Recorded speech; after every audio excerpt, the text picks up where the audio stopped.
What's going on, YouTube? You're back with Shades. We're gonna continue our Let's Play of Katawa Shoujo. Last time we left off, Kisao confessed to Rin, and Rin flat out said no. The thing is, like, for me, I don't think it was a rejection, because clearly they're gonna end up together from the entire game.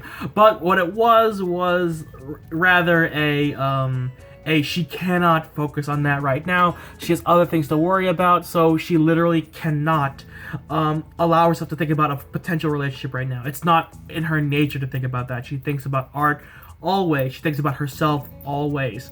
She think like the thing is like this kind of stuff I don't think even comes to her mind, and I'm not even sure. She's an enigma. So therefore, when she says no, Hisa of course was hurt, but she continues to ask, is he her friend? And I think she's starting to question that now. Life settles to some sort of vague, undefined norm. I visit Rin whenever I can, but each time is as strange as the first. They consist of mainly me watching Rin at work or just reading a book on the couch while she works. We barely talk at all. Long, quiet evenings stretch over the last weeks of June. I sit on the couch in the atelier, listening to the quiet rustle of Rin's brush and my own heartbeat, trying to make sense of the former and forget about the latter. I'm a silent visitor in this place, a ghost. At some point I start thinking about my presence is meaningful to Rin somehow, but never end up asking her about it. I don't bring up the forbidden topic anymore either. I try to stop thinking about it altogether. It's hard to do so. It doesn't get easier with the passage of time. My heart aches every time I look at the awkward figure of the girl I decided I liked, yet who refuses to acknowledge it. I still can't seem to find the right words to talk to her about anything at all, but I find quiet solace in observing her from nearby. The distance between us doesn't feel that huge when I can be close to her, even if it's like this. Rin works like a demon. There is barely a moment when she works. There's barely a moment when she's without a brush between her toes, or not walking in circles around her current work in progress, estimating it from every angle and distance. She seems to be completely taken over by her will to work, to change herself into the sort of artist she believes would be worthy of the trust Nomiya and Sai have placed in her. Piles of sketches, works in progress, tubes of oil paint and brushes slowly begin to crowd the small atelier, making it even messier than it was before. Rin acquired the right to use it. I offer to help clean her up every now and then, but each time she refuses. It dawns on me that in her mind, the room is not utter chaos. Rather, her system of keeping track of everything is so elaborate that only Rin herself can make sense of it. She knows exactly where everything is, from the tiniest brush to that half-empty tube of crimson that is of the perfect shade for some picture in progress. Oh, my cheeks. Rin walks from one painting to another, looking at them as if not remembering that she made them. She talks to herself, or to the paintings, even when I'm present, always just quietly enough that I can't make out the words. Every day, Rin pours herself onto the canvas for hours on end, squeezing every bit of her ability, and even her soul, to make the good on the promises she made to me or herself. Black marks appear beneath her eyes, a sure sign that she's skipping sleep in favor of painting. I'm somewhat surprised to see her at school a few times. I never go and say hello, though, as I somehow feel it would break the silent magic of the evenings we share at the atelier. Atelier? I still have no idea how to pronounce that. Sometimes she comes by when I'm there. She gives me a certain kind of look when she shows up, and I think she doesn't like that I'm always hanging out with Rin up here. But she never says a word about it. She isn't quite as full of praise for Rin's work as Nomiya, but is visibly impressed nevertheless. However, when she turns her eyes from the wonderful works of art to look upon the little red-headed girl that makes them, a sudden deep sadness floats onto the surface of her expression. I can't explain it, and she never talks about it. June turns to July without warning. End-of-term exams loom dangerously close, but all I can think of is Rin. I feel like a sleepwalker at school, looking forward only to the next time I get to visit that silent place above Saya's gallery. After Rin refuses my attempts at directly helping her with her work, I try to figure out other ways to help her. It finally dawns on me that she isn't eating properly. Of course, my course of action decided, I stop at the convenience store before I catch the bus downtown on my next visit to the studio. I feel very energetic as I open the door to the atelier and greet Rin. I brought you some fruit. You need vitamins and actual food after all. Do you even eat up here? I do eat. Even if I didn't eat, I couldn't paint. If I didn't eat, I couldn't paint. Then why don't you eat a couple of these? I shake the bag full of ripe oranges in my hand and employ to temper it into taking a break. To my surprise, she actually lays her brush down and walks over to me to see what I'd bought. Her expression doesn't change at all when she looks into the bag. I can't eat oranges, Hisao. It doesn't work very well with feet. That's alright, I'll do it. Of course I knew that. She told me herself after all. I extract the tiny fruit knife I had with me. It's like one of the round fruits. After making the initial cut, I begin to peel it with my fingers. So how's the work going? I don't know. It's like I'm the center of some huge mountain of jelly and I have to dig my way out. Must be stressful. I think it might be. Even though it's just painting, all this, everything feels really strange. I wonder if Rin is the kind of person who likes to carefully remove all the white fibrous stuff from the oranges before eating them, or the more careless type who just eats them as they come. Maybe neither. I'm the former type, so I meticulously clean the oranges one by one while Rin watches the process with mild curiosity. I realize that I don't have the faintest idea about her likes or dislikes, or any of the other little details that make up a concept of a person for those around them. It's like in all this time I haven't learned much about her at all, which is very true. Like, I noticed this myself. We don't know much about her. Once I finish lamenting the fact, I've realized I've cleaned the entire orange and nearly split it into slices. I hold the slice up, bringing it closer to Rin so she can pick it up. Here. She takes it directly between her lips and then into her mouth whole. Her lower lip briefly brushes against my fingertip. Rin chews the slice carefully, savoring it as much as possible. I become fixated on the movements of her jaw, the trickle of juice glistening on her lip, the way her throat moves when she swallows the orange slice. So I've been watching a lot of The Letter. I've been watching Dodger and Jesse Cox play it on Dodger's Twitch channel. One thing they've complained about The Letter is that there's a lot of internal monologue, and I have to say that yes, there's a lot. But the thing is, what people forget is that it's a visual novel, and novels tend to have a lot of internal monologue, especially when told from a first-person perspective, and it can kind of lengthen the video a lot. It can, the game a lot, and it also lengthen the narrative a lot. But to me, like yes, it's a little long, especially for a game format. But the thing is, it doesn't. That's not far from the novel format. I would still say that they had to cut it down a little bit because you can often stay in one scene for far too long. But it's fine. But the thing is, when a game is slow like this, you have to enjoy the slow moments. Because when it's fast, it's fast. The way her throat moves when she swallows the orange slice. After I realize what I'm doing, I turn away, feeling embarrassed about watching her so intently. It's not the same as it usually is. The orange? Painting. Oh, well, is anything like ever the same? It is, sometimes, I think. I don't know what, though. I might be starting to paint differently soon if this goes on. Well, wouldn't that just be the change you keep talking about? She thinks about it, blinking her eyes a few times nervously. For a moment, absolutely nothing happens, as if time itself did a double take. We stare at each other in silence, only that faint, tangy orange scent floating between us and the muffled sounds of traffic in the background. I pick up another slice and hold it to her. She takes it from me with her mouth, just like the first one. I didn't think it would be like this. Well, keep on going and see what happens. It's not like you can do anything else. Yeah, it's the only thing I can do. After that, she says nothing more. Oops, whoa, hold the hell. In the ensuing silence, I feed Rin the rest of the orange, one slice at a time. Then I peel another for her, which she eats as well. The third I eat myself, and the rest I left in a plastic bag, which I put on a small desk next to the couch. She stands up and returns to her painting with a strange look in her eyes that I haven't seen before. Like most of her expressions, it's completely unreadable. Even if I asked, she wouldn't explain what it means.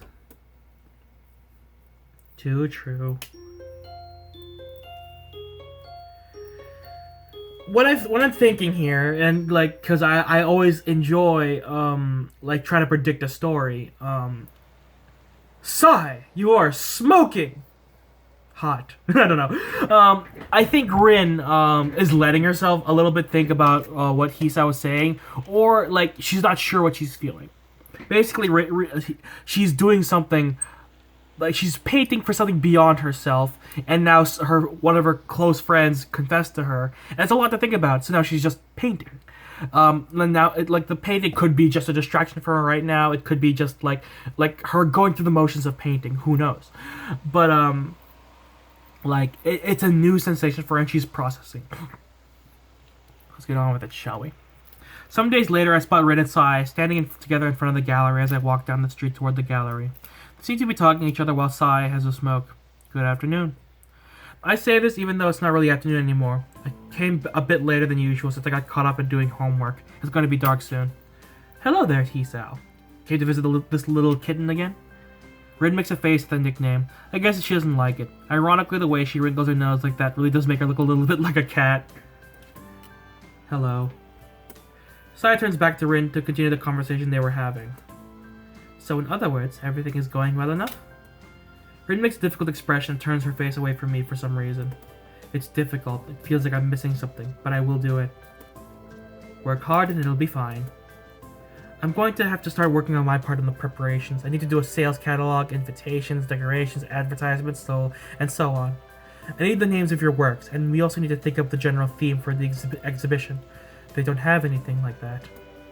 I'm not very good with words, so I don't use them. If I cannot use them, I mean, sometimes I have to, but I think this is not a time like that at all. You don't like naming your works? I don't like it. Well, I guess it's hard to come up with good names for something like this. Rin shakes her head vehemently. It's not like that. It's like if I could paint a cloud and call it an octopus, people will think about it differently than if I paint a cloud and call it the end of the world. Every name is wrong. Nothing ever explains what I feel like when I make a painting. It's not a word thing. The only thing that would be to come up with new words for everything. But would it help at all? No, I don't think so. Then the paintings would just go with just unnamed number 1 and so on. It's a bit inconvenient, but that's not good. Unnamed means you just didn't come up with a good name.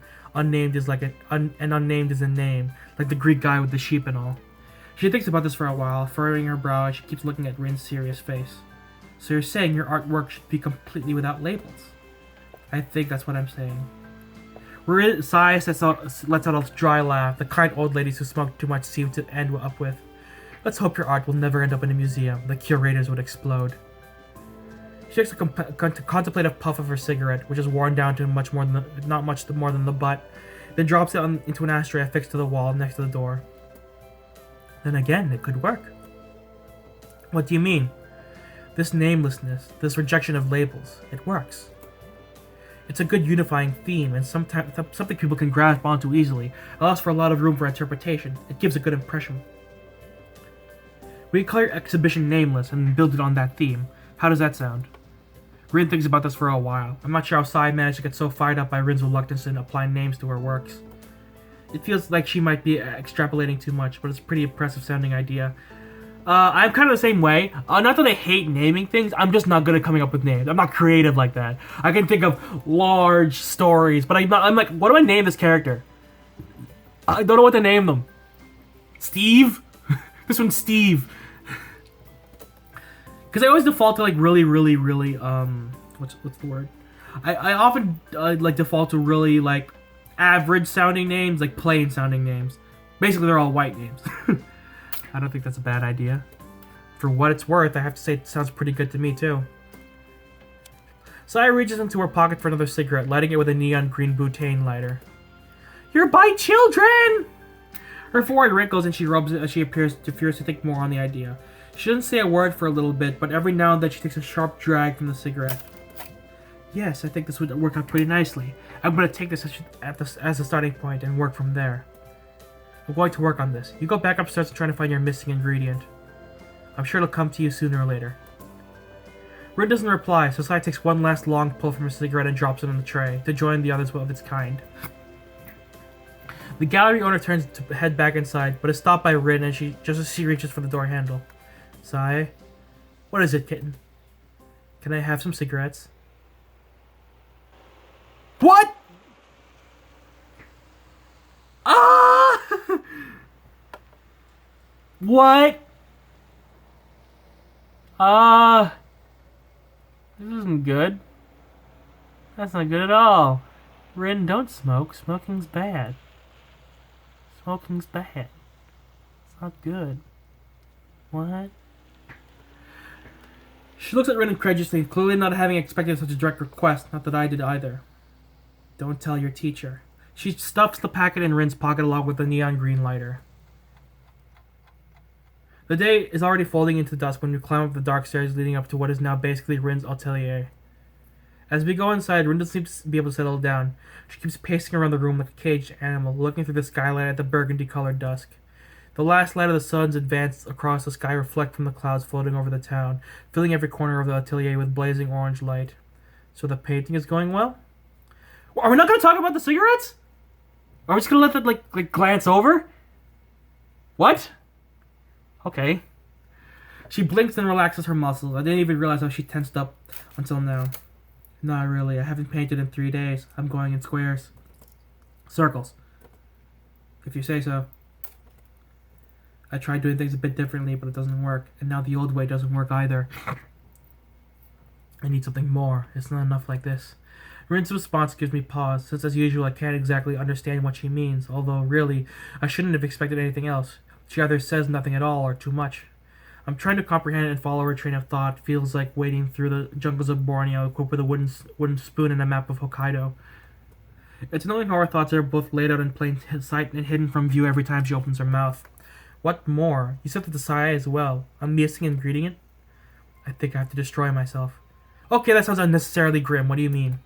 Rin's shoulders slump and she turns to face me directly. I have to change. I've tried, but this is not enough yet. I have to destroy myself first, I think. Just to be clear, you're speaking metaphorically, right? Like learning to paint from scratch again or whatever, so to speak? She shrugs her shoulders as if there's no difference. There is no difference. So you're gonna start by smoking a cigarette. For inspiration. Maybe. I've never tried this before. Have you? No, I can't say I have. Though still, I'm not really sure if having a smoke is the best starting point. She responds to my words with a nonchalant shrug. I open the cigarette pack and look inside. It's almost full. Smoking is bad for you, but that's the idea here, I guess? Yes, I need to do something. I want to paint. I need something more. Okay, fine. What's after smoking a cigarette then? How do you intend to destroy yourself? She thinks for a split second, avoiding her gaze like she does when she doesn't want to get distracted. I don't know yet. I'll decide later. She bends down to pick up a cigarette from the end. She raises her head with one between her lips and turns to me. Eyebrows curved into 2 arcs challenge me to respond. With a sigh of resignation, I pick up the lighter and raise it to meet the cigarette. I can feel Rin's warm breath against my quivering hand. The flames flicker to life on the third strike of the flint, and I try to aim the dancing fire at the end of the cigarette.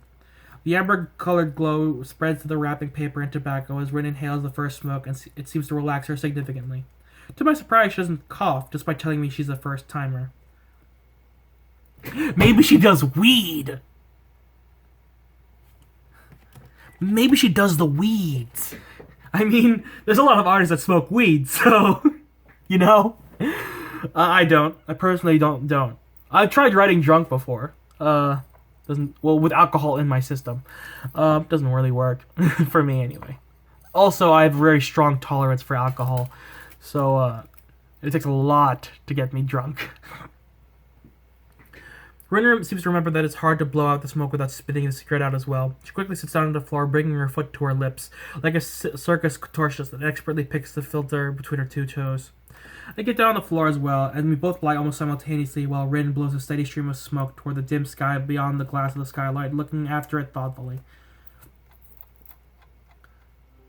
Oh my god! Yo, man. Life's hard, man.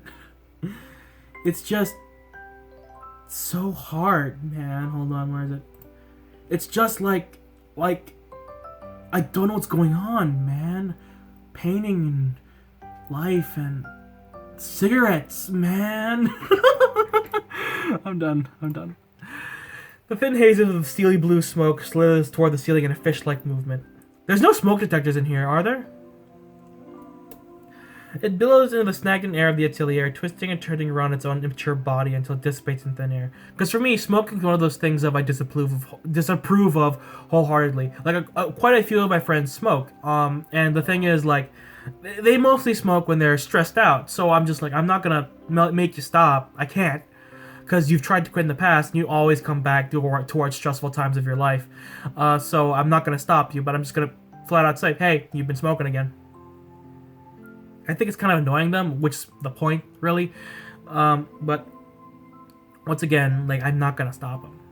It billows in the stagnant air of the atelier, twisting and turning around its own immaterial body until it dissipates in thin air. What's the word for smoke that looks like that? There is no word for that. Maybe we should come up with one. Maybe. Rin takes another quick experimental drag. It's not very tasty. It feels like inhaling the dust lying on top of a forgotten book about the memories of a dead kingdom. Do you want to try? My hesitation unintentionally surfaces again, making me freeze in the face of a rather trivial and commonplace challenge. Rin's ability to take everything so coolly is something I'm a bit jealous of. Alright. Hisao, no! You have a heart condition! Taking it from her, I have a drag on it, fighting against the sudden choking feeling in my lungs as they fill with smoke. To my embarrassment, I fail, wheezing and hacking my lungs out. I feel flustered, but maybe I haven't lost too much face in Rin's eyes. It's less than pleasant on the second try, but I still pass the cigarette back to Rin. Puff, puff, pass! We're like a pair of budding delinquents in middle school, stinking their first smoke out of the sight of their teachers and parents. Well, I suppose it's not like, but that's exactly what we are. After a while, the cigarette has shrunk most of the way down to the filter. Rin is still looking quietly out of the skylight. With looking out there, the silence of the atelier seems to deepen even more. Are the cogs of creativity turning behind those eyes right now? Do another one. I mechanically pick another cigarette, light it, and place it on Rin's lips. She takes a few quick puffs and moves it awkwardly around with her lips. Fake it. Fake it. Fake it. Not understanding her garbled words, I glance over at Rin. It looks like she's having trouble with the cigarette. I pick the cigarette from her lips and place it on mine, abandoning common sense and good reason while I do so. The first one should have been enough for me, but I take another drag, still coughing a little at the unpleasant sensation of smoke invading my respiratory organs. Seriously, guys, don't smoke. Don't. Like I would say don't drink, but they have less. But if you drink in moderation, there's no like harsh side effects. Smoking in moderation can still have a lot of negative side effects. Unless smoking pot, but you know, I'm okay with legalization of pot. But don't smoke tobacco. Tobacco's bad for you. I remember doing something like this before. So you have smoked. Doesn't look like it though. No, lying on my back and looking at the sky with you. Oh. The sky on the other side of the glass is slowly growing darker. It's unreachably high, even if the shimmering smoke seems to make it closer. I turn the cigarette to Rin's mouth. It feels bad somehow. The space between us, less than an arm's reach, is still there. Have any of you ever looked at the sky? Like, really looked at the sky? I have. Maybe it's the artist in me, but I always enjoyed looking at the sky. Back when I lived on campus, I would often take walks. Not just as exercise, but as like just, you know, it calmed me down. It like, because our campus wasn't huge, but like when on weekends it was empty, like dead ass empty. Like during spring and like summer months, like it would be nice enough to walk outside without it being like awful. Like during winter it's hard because it's windy, but during spring and things like that, it's just like a nice day to take a walk. And there's a lake, and there's like big open fields that I could just walk through, and I would just walk around, and then I would just look at the sky. I never did it at night, which is a shame because I should have. Because now that I'm back home, I kind of miss being on campus because like I should have walked around more. I should have taken more advantage of being on campus. But like really looking at the sky, it's really pretty, and you like the thing is like it's those small moments that can really give you a good lease on life. I know it's hard to explain. It's a distance between us, the immeasurably wide chasm of thoughts and feelings that separate us with graver certainty than even light years of physical distance could. By saying the right words, there might be a way to make that chasm narrower, even if it's just a little. I tried to cross the gap with one big step, but Rin turned me back. I glanced at her out of the corner of my eye. Rin is staring upwards to the smoke-filled ceiling and the skylight of the darkening sky above us. It's almost like she's sleeping, even though I know she isn't. Her eyes are open, as is her mouth. I take the cigarette from Rin before it falls on her cheek. She doesn't react to my touch in any way. So this is where we are now. I wonder if we can ever be closer than this. I take a drag of the cigarette and blow a thin stream of smoke upwards. These indirect kisses are the only thing that connect us right now. The taste of Ren's lips in the filter, mixed with the ashen taste of the smoke. Her soft lips press against my fingers as I press the cigarette to her mouth, as if she was placing kisses on them. The ash softly falling on the floor between us like snow.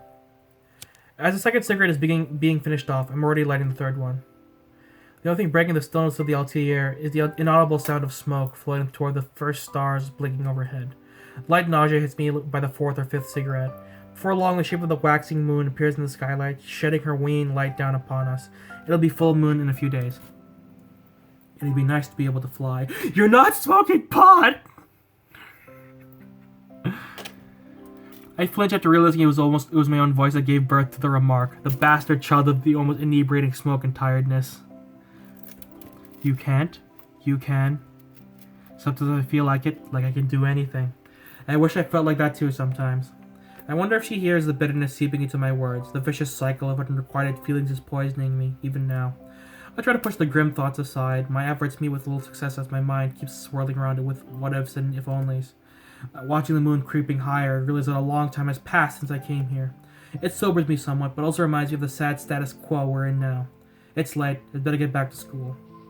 I stand up to leave, but Rin doesn't show any sign of rising up from the floor. She lies inanimate, as though all life had been sapped from her. Little whiffs of smoke float about her, memories of the cigarette we shared.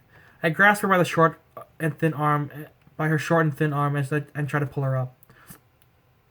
To my surprise, she complies and stands up with help from me. I notice how little Rin weighs, as if she were made of feathers. Are you going to stay here overnight? I have to. I haven't painted much in 3 days. I have to find out how I can start painting. Maybe the smoke helps. Just take a break? That's no good. I have to do it. If I can't paint anymore, I will be destroyed for real. Maybe you're just burned out. You've been working pretty hard. That would be bad. I wonder if this is it for me. I wanted to see how far I can go. Maybe this is it. The end. You just have artist's block. It's not that big of a deal. Yes, it is! To the artist, anyway. That's the word for when you can't paint, right? I've had that before. Never like this, though. I pick up a brush, then I want to put it down right away. Then I do. Oops. Whoa. Then I do. 3 days. It's like I've forgotten how to paint. I didn't think that was possible. Like more impossible than Emmy growing wings and a tail. You need a break. I mean, I get that you're trying to go deeper inside yourself for your paintings, but it's not really that healthy to stay inside in your own head for so long. That is very true. Forcing yourself to write or create for long periods of time, and when it's no longer fun or when you're struggling, take a break. Take a break. Walk away for a day. Maybe 2 days, like maybe even a week. Walk away for a really long time, because the thing is, if you can walk away and come back and you're like, I know what to do now. Because the thing is, like, often walking away, letting your mind relax, allows you to think of more thoughts. For me, when I walk away from my projects, I'm just like, I think I need this. And then when I come back, I'm like, I know what to do now. I know what to do. And I'm gone. So that's why, like, for me, like, when I had to do creative writing classes, it was hard for me. Because when I didn't know what to write and I was forcing myself to write, I always thought my projects suck, which is the point. It's forcing you to write with a certain, like, prompt. But the thing is like when I want to work on a big project, it's like I have to walk away from it, but I can't because I'm on deadline. And like 3 months to work on a big project is not a lot of time, believe it or not. Like especially with creative writing, because like you don't know what you're doing. There's no academic work to cite. There's no format. There's nothing. It's just you. But yeah, let me just keep going. But it's not really that healthy. Yeah. I glance at the sky visible through the window. A couple of stars are weakly twinkling above the sky. They remind me of something I used to do once upon a time. It feels so horribly long ago. Come on, let's go outside. Where? Just for a walk. I'll show you my secret place. I don't know if it works in this town, but we can try. In any case, you need a break and probably something to eat. Come on. You need to get your thoughts away from this for a while. When they're troubled, most people escape from their unhappy lives into a world of fantasy. I did that before and still do today. Reading books endlessly, immersing myself in their world rather than my own. True. I did the same thing for a while. Rin's escape should be the other way around, though. Out of her inner world into the real. And that's where we're going to end the part. I went a little over, but I also wanted to end that scene. But yes. 1, smoking is bad. Don't do it. 2, more often than not, trying to find the one thing that your art needs is very, very hard. Like, artists, like the whole, like tortured artist thing is bullshit. An artist should not be in pain to make their art better. Art can come from pain, but they shouldn't be in pain while they work. They should feel inspired, energetic, not necessarily happy, but devoted to what they're creating. If you need a break, take a break. Take a day off. Just 1 day, and that can mean the world to your work. But that's just from my perspective. Some people enjoy the grind, and I can't stop them. But the thing is, if the grind is not for you and you're hurting yourself and destroying yourself, don't do it. Take a break. Walk away. If you can walk away and come back and know what you're doing, then keep going. If you walk away and come back and you go, I should drop this, then drop it and start over. More often than not, if you can't continue, it's more often than not because you need to start over from somewhere. But anyway, thank you guys so much for watching. I know that ended on somewhat of a dark tone for me, but like for me, art is something that should be taken seriously. But like, thank you guys so much for watching. If you like this video, hit that like button. If you want to see more videos from me or from this series, hit the subscribe button. And if you're exiting the Shadyverse, my name is Shades, and I hope you've enjoyed your day in the Shades. See you guys next time. Bye.